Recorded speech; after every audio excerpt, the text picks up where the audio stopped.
Hi, I hope everyone had really good holidays. I haven't posted since Thanksgiving for a reason. I've always believed the holidays are for family and faith and just a time to get away from everything, not a time for politics. However, we all know politics didn't stop during that time period, so I'm kind of curious on which way I should go to start all of this again. I've been a little bit unsure about it. But I guess with everything going on, we'll just start with some of the big headlines that had started a few weeks ago. And I think the big one is the demise of the healthcare CEO. I think when we look at this, we're seeing just how divided America is on this stuff because they're trying to turn it into a left right thing. They tried it from day one, and it's not a left right thing. Americans on both sides of the political aisle are suffering under our current healthcare system. And I know there's some conspiracy theories about the shooter, some suspicions about it, whether he's the real guy or not, etc. But I'm not going to dive into those. We're just going to take it at face value. This is some rich kid. He saw a problem in the system. He felt that he needed to do something about it. And in reality, it's kind of its own justice, right? And I think in some ways it shows the hypocrisy of the conservative right as much as it shows the hypocrisy of the left, right? When Daniel Penny was facing a trial for the murder on the subway, even though he was protecting people, the person was aggressive, etc. The left was crying that it was murder, saying he should go to jail. Some were saying it got off, etc. But in the end, he was doing what was right.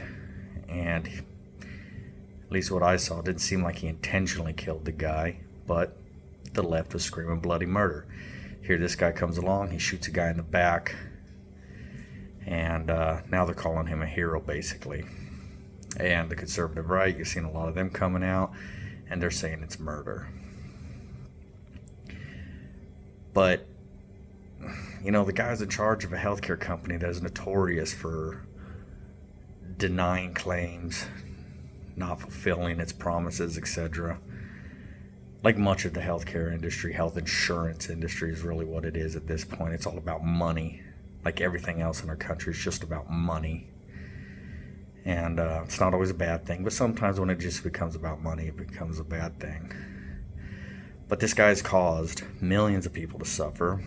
I saw one thing saying that I guess he was part of pushing an AI program to deny claims that had like a 90% error rate or something like that. I'm not sure how factual that is, but I did see a thing on that. And if that's true, that's outrageous.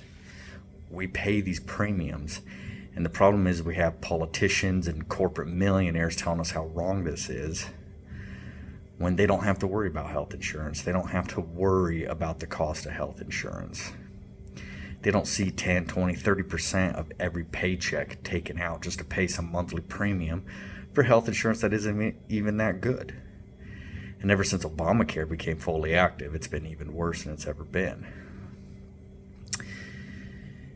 And I think this is the hypocrisy of it, right? Because the left, they want universal health care. They want the government in control of dishing out what care we can get and what care we can't. That's essentially what government healthcare is going to be. It's not just a free ride for everything.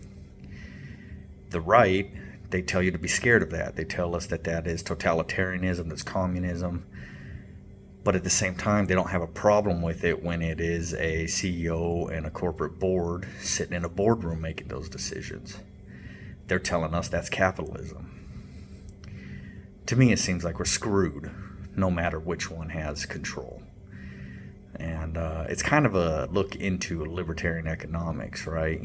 Government bad, corporations, that's good. Same things happening, but, because one's not government, one's an unelected bureaucracy, they support it. And we all lose in this.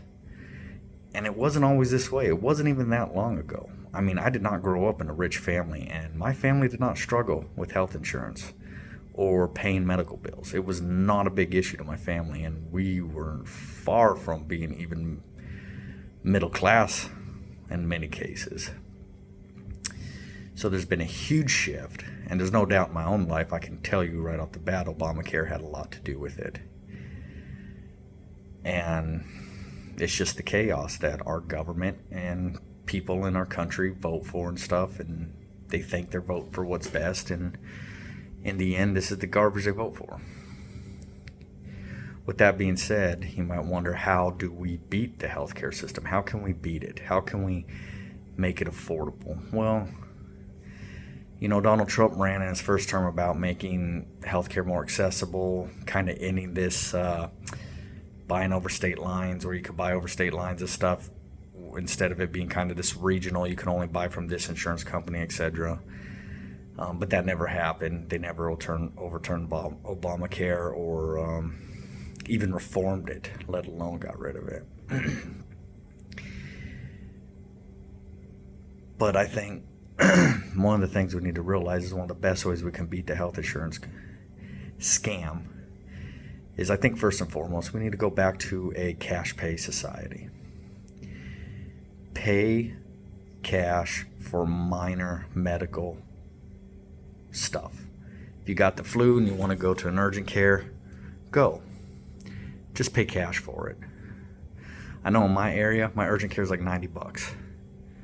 And a lot of times, even a lot of the medicines and stuff they'll prescribe aren't that expensive. I use the, that Right RX or whatever, or the Walgreens. They have their own little code you can put in, and it drops the prescription prices way down. So a lot of times, it's not that expensive to just go cash on minor stuff. You can go to just critical illness, catastrophic insurance. I think that's what it needs to be. That's kind of what its original place was for catastrophic things. You don't need to go and use the insurance for every little thing. I think that's one thing we could do. And obviously the biggest thing you can do is you can take care of your health.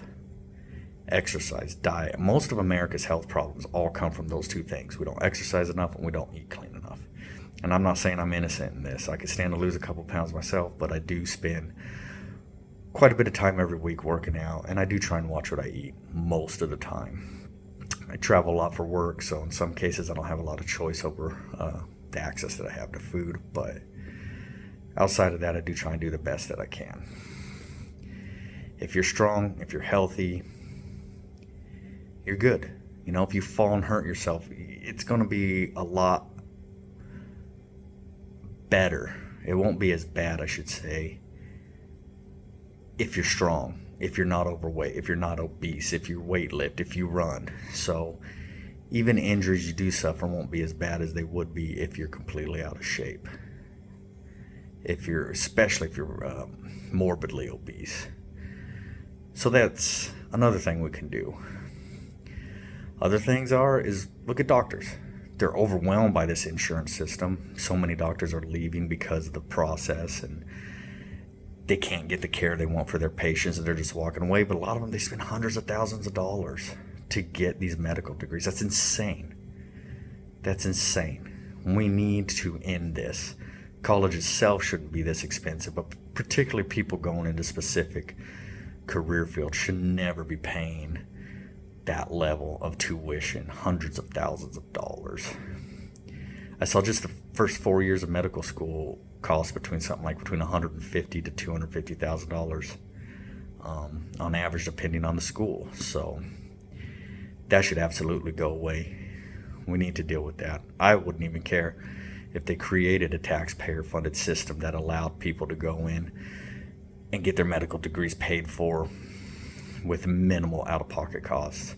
If it creates better doctors, we all benefit from that. So those are just some of the ways. There's 100 more things we could get into on why our healthcare system is messed up. But personally, I think they're going to have a hard time finding a jury that's going to convict this guy. And as you've seen, a lot of people on both sides of the political spectrum don't really have compassion for this CEO. And I don't either. You know, I understand that there's a need to stop fraud within the insurance industry, but the stuff they're denying doesn't have anything to do with fraud in many cases. They're just trying to take care of their shareholders. And in the end, you know, an insurance company shouldn't be putting its shareholders above what its purpose is there for. That's my opinion. I think there's so much more we can go over when it comes to this, but I don't try to keep my videos very long. This is probably the longest one so far. I'm going to be sending out a bunch more videos to kind of catch up with the current news. But hey, like, subscribe, leave a comment. Tell me what you think can happen to fix the health insurance without giving all the power to some corporation or to the government. Thanks. Have a good one.